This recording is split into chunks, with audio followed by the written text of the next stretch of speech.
जितने आस्था चैनल पर कथा सुन रहे हो, जितने फेसबुक और यूट्यूब पर सुन रहे हो, और जितने इस छत्तीसगढ़ की पावन धरा पर बैठकर सुन रहे हो, बहुत सावधानी से सुनना। मात्र एक दुर्वा प्रदोष के दिन शिवलिंग पर चढ़े हुए जल जहां से नीचे की ओर गिरता है, उस जगह पर मात्र अपने शरीर की कामना करते हुए भगवान से रोग मुक्ति के लिए एक दुर्वा अगर समर्पित कर दी जाए तो कोई बड़ी बीमारी जिंदगी में आ ही नहीं सकती, ग्रहण ही नहीं पाती, मतलब ग्रसित नहीं कर सकती। हमारे यहाँ कहते हैं सोमवार की जो प्रदोष पड़ती है वो इच्छा पूर्ति करती है, मंगलवार की प्रदोष रोग से मुक्ति देती है, बुधवार की प्रदोष कामना की पूर्ति करती है, गुरुवार की प्रदोष शत्रुओं का नाश करती है, शुक्रवार की प्रदोष सुख और शांति देती है, शनिवार की प्रदोष संतान का सुख देती है, और रविवार की प्रदोष जो काम दुनिया में कोई नहीं कर सकता वो अचूक फल की प्राप्ति रविवार की प्रदोष करा देती है। महाराज ऐसी प्रदोषों का नियम वर्णन किया। सोमवार की अगर प्रदोष पड़ती है, बहुत ध्यान से सुनना महाराज, सोमवार की प्रदोष पड़ती है तो शंकर भगवान कैलाश पर निवास करते हैं, मंगलवार की प्रदोष पड़ती है तो शिव काशी में निवास करते हैं,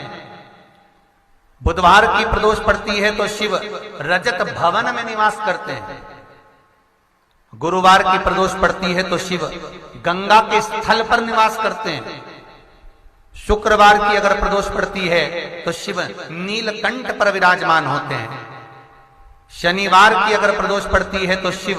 शमी के वृक्ष के नीचे रहते हैं, और रविवार की जब प्रदोष पड़ती है तो शिव बेलपत्र के पेड़ के नीचे निवास करते हैं। महाराज ये एकादशी शंकर से कह रही है कि आपका स्थान ये नहीं कि आप कैलाश पर मिले, उस बार को उस तिथि के दिन चाहिए। भगवान कहते ठीक है तू थोड़ी देर खड़ी हो। एकादशी सम्मुख खड़ी हुई, पार्वती जी ने जिस अंगुष्ठ का जल पीने के लिए लिया था हाथ में, बस पीने ही वाली थी, शंकर भगवान ने वही हाथ में जल लेकर एकादशी के हाथ में उसको देकर कहा, ले ये मेरे द्वारा निर्मित एक व्रत है जिसे त्रयोदशी के दिन तूने मांगा है, मैं तुझे देता हूं, आज इस व्रत का फल मैं तुझे प्रदान करता हूं। अब तू जिस जीवात्मा को लेकर जाएगी उसका पाप प्रबल नहीं होगा।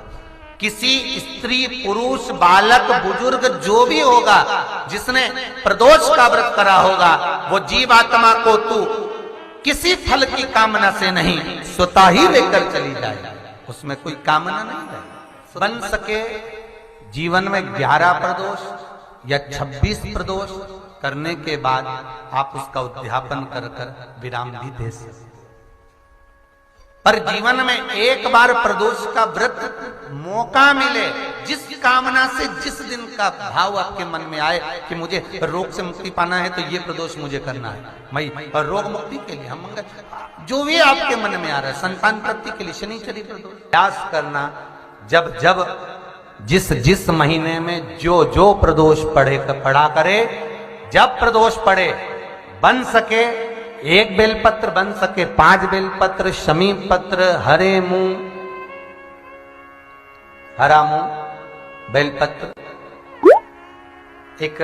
कलश के अंदर थोड़ा सा पानी लेकर 1 बेलपत्र, हरा मूंग, शमी पत्र डालकर और उसमें थोड़ा सा गुड़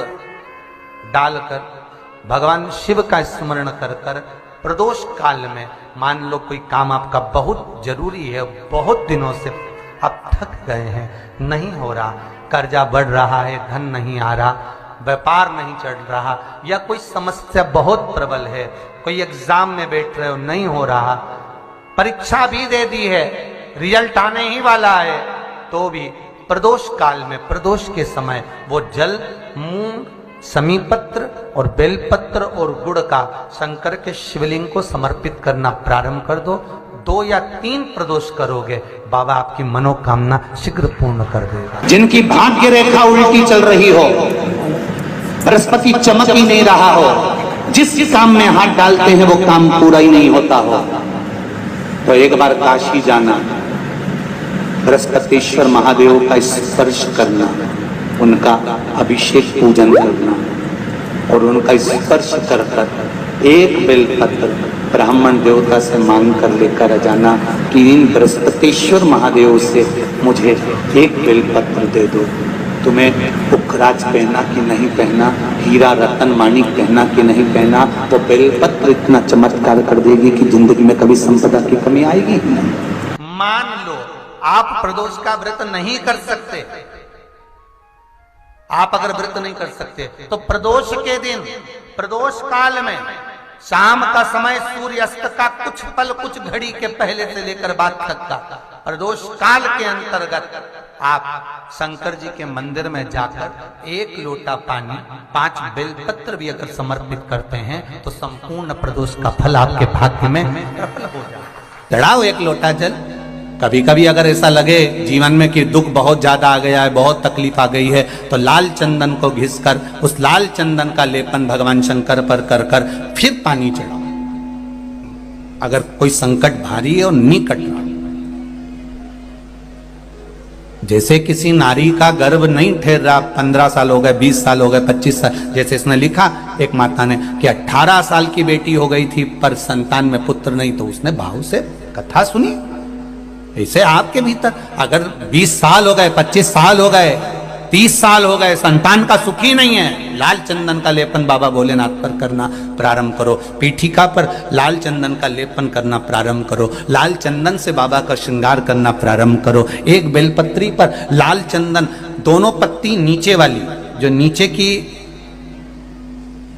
की जो 2 पत्ती होती है, इस पे लाल चंदन और बीच वाली पत्ती पर पीला चंदन लगाकर बाबा के शिवलिंग को समर्पित करिए। बाबा से प्रार्थना करिए, रोज प्रार्थना करो। परंतु एक बात का स्मरण रहे, 25 साल हो गए, 20 साल हो गए, 30 साल हो गए, संतान नहीं, तो पहले जल से अभिषेक कराना, अभिषेक कराकर उस जल का आचमन करने के बाद हाथ को खासा करना, धोना, उसके बाद में फिर वापिस बाबा का स्नान कराओ, फिर चंदन का लेपन कराओ, फिर 1 लोटा जल चढ़ाकर बाबा का स्नान कराओ। बाबा का बड़ा सुंदर भाव से लाल चंदन से जो अभिषेक करता है, बाबा को लेपन कर कर फिर जल चढ़ समर्पित करता है, निश्चित है उसकी गोदी मेरा देव अधिदेव महादेव जरूर भरता है। ये निश्चितता है। हम तो बेटियों से भी कहते हैं, जिसका विवाह नहीं हो रहा हो, 25 साल, 30 साल, 27 साल, 28 साल, 32 साल, 40 साल हो गए हो, नहीं हो रहा हो बेटा बेटी का विवाह, उसे लाल चंदन का प्रयोग अशोक सुंदरी वाली जगह पर 7 बिंदी लाल चंदन की लगाकर 7 बेलपत्र 7 बिंदी पर रखिए और महाराज अपनी कामना कर कर भगवान से आइए, बाबा देगा, करेगा, 3-4 महीने में विवाह पक्का करेगा। श्री शिवाय नमस्तुभ्यम। दोस्तों, जानकारी अच्छी लगी हो तो अभी इसे लाइक शेयर करें और ऐसी ही अच्छी जानकारी अपने मोबाइल में सबसे पहले पाने के लिए चैनल को सब्सक्राइब करके बगल में घंटी दबा दीजिए। आपका भविष्य उज्जवल हो, यही मैं ईश्वर से कामना करता हूँ। Thank you.